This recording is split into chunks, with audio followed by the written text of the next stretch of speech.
মাগুরার প্রতিযোগী ফাহিম আব্দুল্লাহকে প্রশ্ন করবেন অধ্যাপক আব্দুল মতিন আজহারি।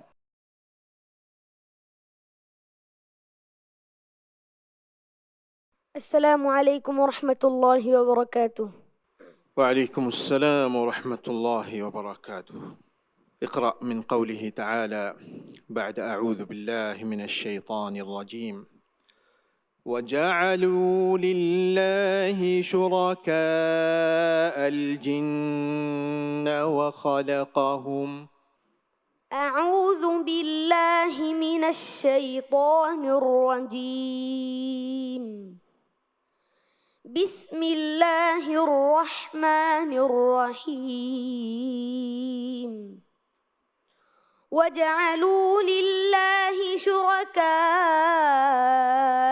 الجن وخلقهم وخرقوا له بنين وبنات بغير علم سبحانه وتعالى عما يصفون.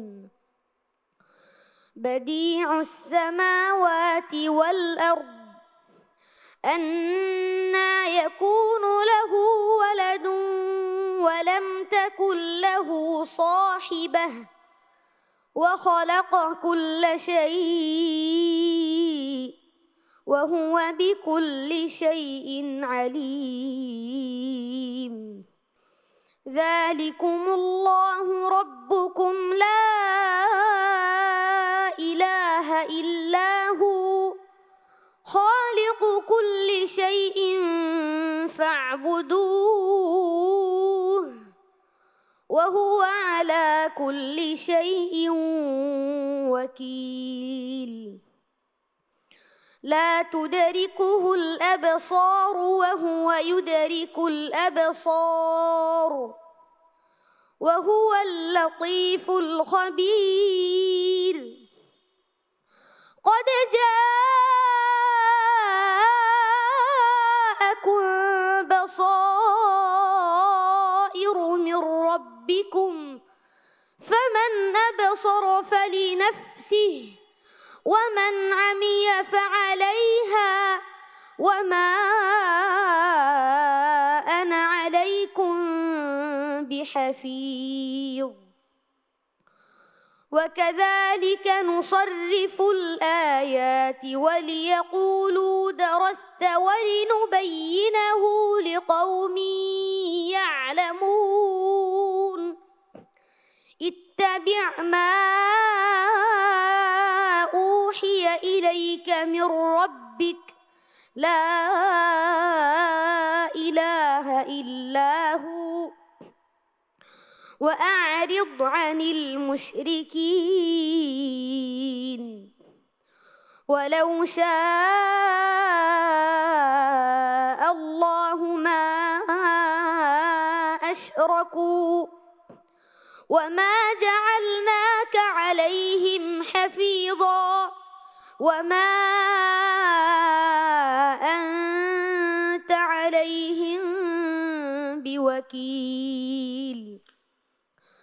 ولا تسبوا الذين يدعون من دون الله فيسبوا الله عدوا بغير علم كذلك زينا لكل أمة عملهم ثم إلى ربهم مرجعهم فينبئهم بما كانوا يعملون.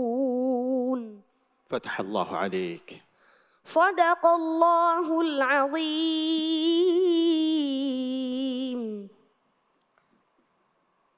মাশাআল্লাহ। প্রিয় দর্শক, আমাদের প্রথম প্রতিযোগী ফাহিম আব্দুল্লাহ দারুণ এক সুরে আমাদেরকে বিমোহিত করলো।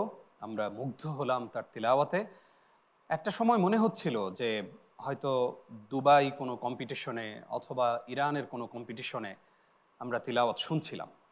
আল্লাহু আকবার। আমাদের এই খুদে প্রতিযোগীর তিলাওয়াত সম্পর্কে এবার মন্তব্য শুনতে চাইব প্রশ্নকারী উস্তাজ অধ্যাপক আব্দুল মতিন আজহারি আপনার কাছ থেকে। বিসমিল্লাহ, মাশাআল্লাহ। ফাহিম আব্দুল্লাহ, নামে যেরকম মহান, তেমনিভাবে তার তিলাওয়াত ছিল হৃদয় ছোঁয়া, আকাশচুম্বী তিলাওয়াত। মাশা আল্লাহ তাবারাকার রহমান। অনেক সুন্দর তিলাওয়াত করেছে। তার তিলাওয়াতের মধ্যে একটা পেশাদারিত্ব ছিল যে সে যেখানে যেখানে ওয়াকফ করেছে তার ওয়াকফটা বড় বড় বিশ্বমানের কোরআদের মতো হয়েছে। আবার যেখান থেকে ইফতেতাহ করেছে মনে হয় যে সে বুঝে বুঝে পড়তেছে, ওইরকম ভাবেই সে ইফতেতাহ করেছে। সুরের সুন্দর গুছানো ছিল সুর, ছন্দপতন ছিল না, সুন্দরভাবে সবটাই একটা আর্টের মাধ্যমে সে উপস্থাপন করেছে।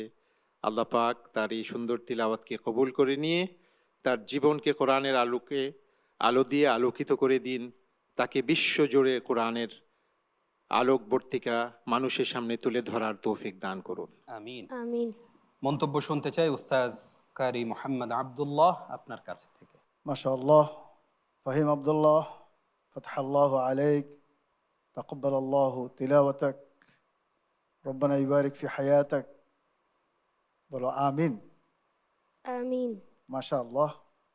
ছোট্ট কোরআনের পাখি, দেখতে যেমন সুন্দর, মাশাআল্লাহ, নিষ্পাপ, তেলাওয়াত করেছে মনোমুগ্ধকর। আমরা সবাই তার তেলাওয়াতে মুগ্ধ হয়েছি। ভবিষ্যতের কোরআনের এক সুন্দর তারকা আমরা পাবো ইনশাল্লাহ।